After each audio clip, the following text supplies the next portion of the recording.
ಎಲ್ಲರಿಗೂ ನಮಸ್ಕಾರ and welcome to Sam Cam stories. ಸ್ವಾತಂತ್ರ್ಯೋತ್ಸವದ ಹಾರ್ದಿಕ ಶುಭಾಶಯಗಳು. ಇವತ್ತು ನಾವು ಶ್ರೀ ವಾಸುದೇವ್ ಬಲವಂತ್ ಪಡಿಕೆ ಇವರ ವೀರ ಗಾಥೆಯನ್ನ ಕೇಳೋಣ ಬನ್ನಿ.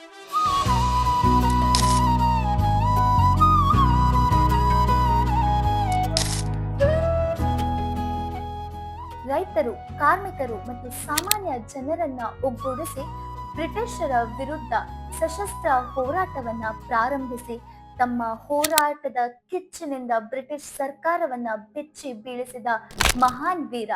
ಬ್ರಿಟಿಷ್ ಸರ್ಕಾರ ಇವರನ್ನ ಹಿಡಿಯಲು ಬಹುಮಾನವನ್ನೇ ಘೋಷಿಸಿದರು. ಇವರ ಹೆಸರು ವಾಸುದೇವ ಬಲವಂತ್ ಪಡಿಕೆ. ವಾಸುದೇವ್ ಬಲವಂತ್ ಪಡಿಕೆ ಅವರು ಮಹಾರಾಷ್ಟ್ರದ ಶಿರಡೋಣ ಎಂಬಂತಹ ಗ್ರಾಮದಲ್ಲಿ 1845 ಇಸ್ವಿಯಲ್ಲಿ ನವೆಂಬರ್ 4 ಜನಿಸಿದರು. ಅವರು ಬೆಳೆದ ಕಾಲ ಬ್ರಿಟಿಷ್ ಆಳ್ವಿಕೆ ಭಾರತದಲ್ಲಿ ಗಟ್ಟಿಯಾಗುತ್ತಿದ್ದಂತಹ ಸಮಯ.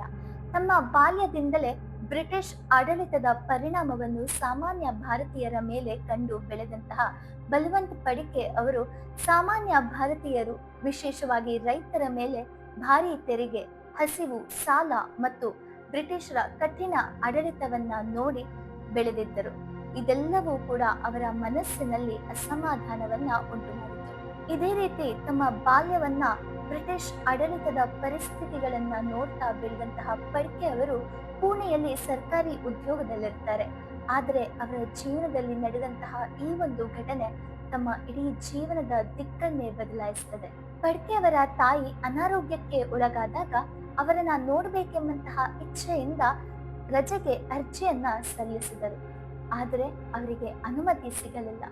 ತನ್ನ ತಾಯಿಯ ಅಂತಿಮ ಕಾಲದಲ್ಲಿ ಅವರ ಜೊತೆ ಇರಲು ಸಾಧ್ಯವಾಗುತ್ತಿಲ್ಲ ಎಂಬಂತಹ ಆ ನೌಕರಿಯೇ ನನಗೆ ಬೇಡ ಎಂದು ಅವರ ಉದ್ಯೋಗವನ್ನೇ ಬಿಟ್ಟು ಅವರು ತಮ್ಮ ತಾಯಿಯನ್ನ ನೋಡಲು ಹೋಗ್ತಾರೆ.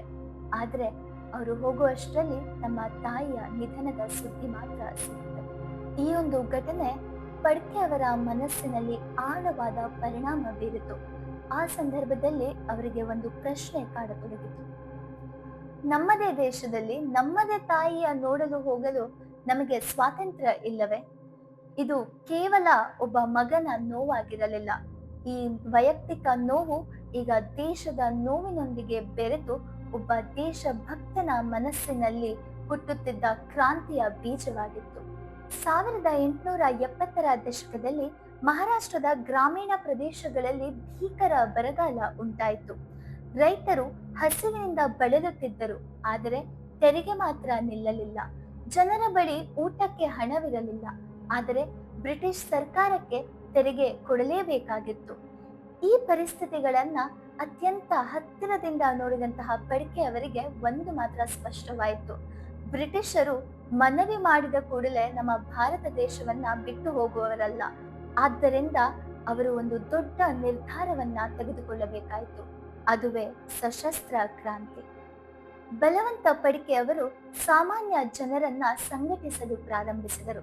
ವಿಶೇಷವಾಗಿ ಸಮಾಜದ ಅಂಚಿನಲ್ಲಿ ಬದುಕುತ್ತಿದ್ದ ರಾಮೋಶಿ ಸಮುದಾಯದ ಜನರನ್ನು ತಮ್ಮ ಹೋರಾಟಕ್ಕೆ ಸೇರಿಸಿಕೊಂಡರು. ಅವರ ಉದ್ದೇಶ ಬ್ರಿಟಿಷ್ ಅಧಿಕಾರಿಗಳ ಮೇಲೆ ದಾಳಿ ಮಾಡುವುದಷ್ಟೇ ಅಲ್ಲ, ಅವರ ಸಂಪೂರ್ಣ ಆರ್ಥಿಕ ವ್ಯವಸ್ಥೆಯನ್ನೇ ದುರ್ಬಲಗೊಳಿಸುವುದಾಗಿತ್ತು.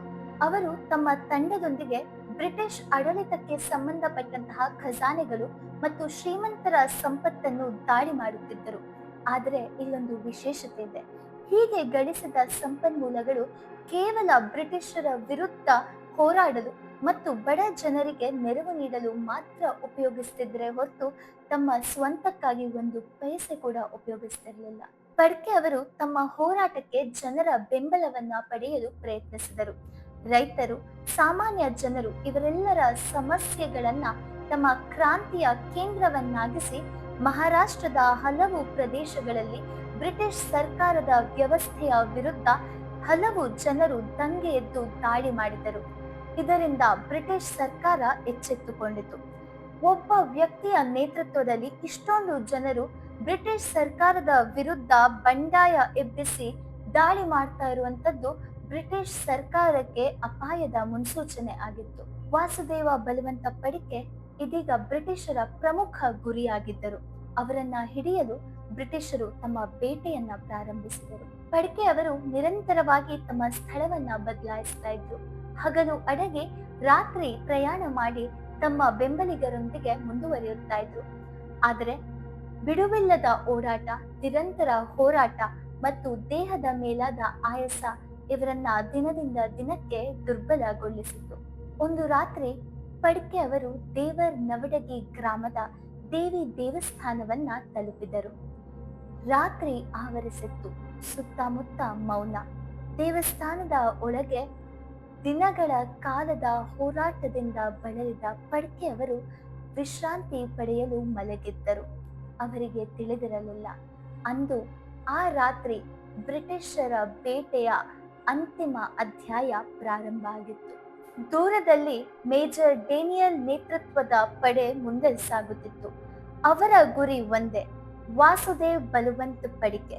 ತಿಂಗಳುಗಳಿಂದ ಬ್ರಿಟಿಷರಿಗೆ ಸವಾಲಾಗಿದ್ದ ಏಕೈಕ ವ್ಯಕ್ತಿ. ಒಬ್ಬ ವ್ಯಕ್ತಿಯನ್ನ ಹಿಡಿಯಲು ಇಷ್ಟು ದೊಡ್ಡ ಬೇಟೆ. ಬ್ರಿಟಿಷರ ಸೇನೆ ದೇವಸ್ಥಾನದ ಸುತ್ತಲೂ ಸರ್ಪಗಾವಲಾಗಿದ್ದರು. ಯಾವುದೇ ಗದ್ದಲವಿಲ್ಲ, ಯಾವುದೇ ಎಚ್ಚರಿಕೆ ಇಲ್ಲ, ಕೇವಲ ಮೌನ. ನಿಧಾನವಾಗಿ ಸೈನಿಕರು ದೇವಸ್ಥಾನವನ್ನ ಪ್ರವೇಶಿಸುತ್ತಾರೆ.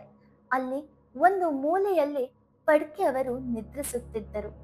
ಹಲವು ತಿಂಗಳುಗಳಿಂದ ಗುರಿಯಾಗಿದ್ದಂತಹ ಒಬ್ಬ ಕ್ರಾಂತಿಕಾರಿ ಅಂದು ತನ್ನ ಶತ್ರುಗಳ ನಡುವಲ್ಲೇ ಇದ್ದರು. ತಮ್ಮ ಬೇಟೆಯ ಗುರಿಯನ್ನ ಕಂಡು ಸೈನಿಕರು ಪಡ್ಕೆ ಅವರನ್ನ ಸುತ್ತುವರೆದರು. ಆ ಕ್ಷಣದಲ್ಲಿ ಪಡ್ಕೆ ಅವರು ಎಚ್ಚರಗೊಂಡು ಕಣ್ಣು ತೆರೆದು ನೋಡಿದರು. ಬಹುಶಃ ಆ ಕ್ಷಣದಲ್ಲಿ ಪಡ್ಕೆ ಅವರಿಗೆ ಒಂದು ವಿಷಯ ಸ್ಪಷ್ಟವಾಯಿತು.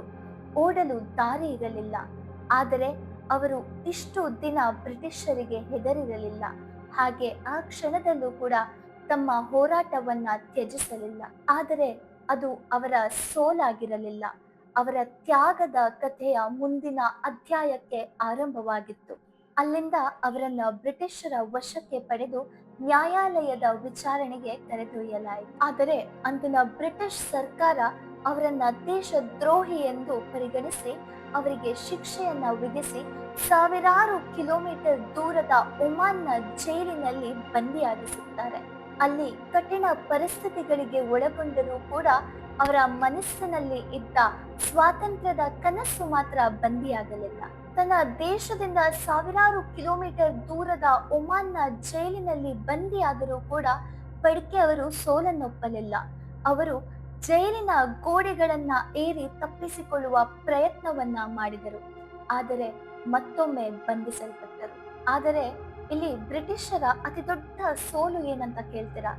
ಏನಂದ್ರೆ ಅವರ ದೇಹವನ್ನ ಮಾತ್ರ ಬಂಧಿಸಲಾಯಿತು, ಆದರೆ ಅವರ ಚಿಂತನೆಗಳು, ಅವರು ಹಚ್ಚಿದ್ದಂತಹ ಸ್ವಾತಂತ್ರ್ಯದ ಕಿಚ್ಚಿನ ಆ ಒಂದು ಬೆಂಕಿ ಯಾರಿಗೂ ಕೂಡ ಬಂಧಿಸಲು ಸಾಧ್ಯವಾಗಲಿಲ್ಲ. ಕೊನೆಗೆ 1883 ಫೆಬ್ರವರಿ 17 ಒಮಾನ್ನ ಜೈಲಿನಲ್ಲಿ ವಾಸುದೇವ ಬಲವಂತ ಪಡಿಕೆ ಇವರು ನಿಧನಗೊಳ್ಳುತ್ತಾರೆ.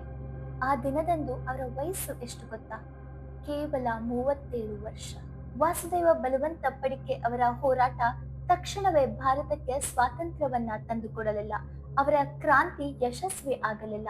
ಆದರೆ ಪ್ರತಿ ಹೋರಾಟದ ಯಶಸ್ಸನ್ನು ಅದು ಗೆದ್ದ ಯುದ್ಧಗಳಿಂದ ಮಾತ್ರ ಅಳೆಯಲು ಸಾಧ್ಯವಿಲ್ಲ.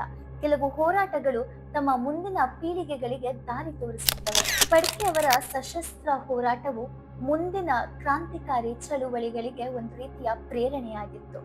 ಭಾರತದ ಸ್ವಾತಂತ್ರ್ಯ ಹೋರಾಟ ಒಂದು ದಿನದಲ್ಲಿ ಹುಟ್ಟಿದ್ದಲ್ಲ.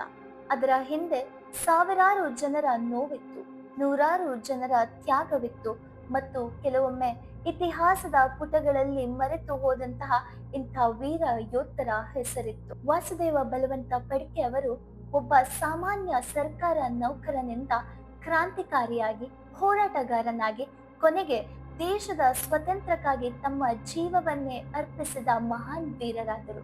ಇವತ್ತು ನಾವೆಲ್ಲರೂ ಕೂಡ ಸ್ವತಂತ್ರ ದಿನಾಚರಣೆಯನ್ನ ಆಚರಿಸ್ತಾ ಇದ್ದೇವೆ.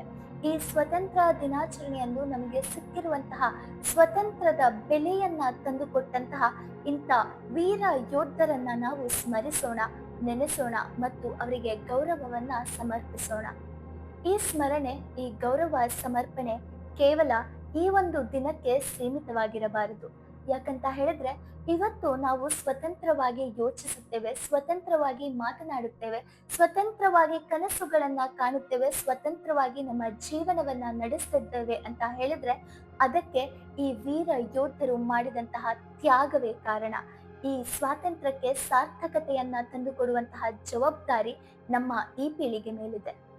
ನಮ್ಮ ಜವಾಬ್ದಾರಿಯನ್ನ ನಿಭಾಯಿಸ್ತಾ ನಾವೆಲ್ಲರೂ ಕೂಡ ದೇಶದ ಪ್ರಗತಿಯತ್ತ ಸಾಗೋಣ, ದೇಶದ ವಿಕಾಸಕ್ಕಾಗಿ ಯೋಚಿಸೋಣ ಮತ್ತು ನಮ್ಮ ಪೂರ್ವಜರು ತಂದುಕೊಟ್ಟಂತಹ ಸ್ವಾತಂತ್ರ್ಯಕ್ಕೆ ನಾವು ಸಾರ್ಥಕತೆಯನ್ನ ನೀಡೋಣ ಎಂದು ಈ 80ನೇ ಸ್ವಾತಂತ್ರ್ಯೋತ್ಸವದ ದಿನದಂದು ನಾವೆಲ್ಲರೂ ಕೂಡ ಶಪಥ ಮಾಡೋಣ ಸ್ನೇಹಿತರೆ.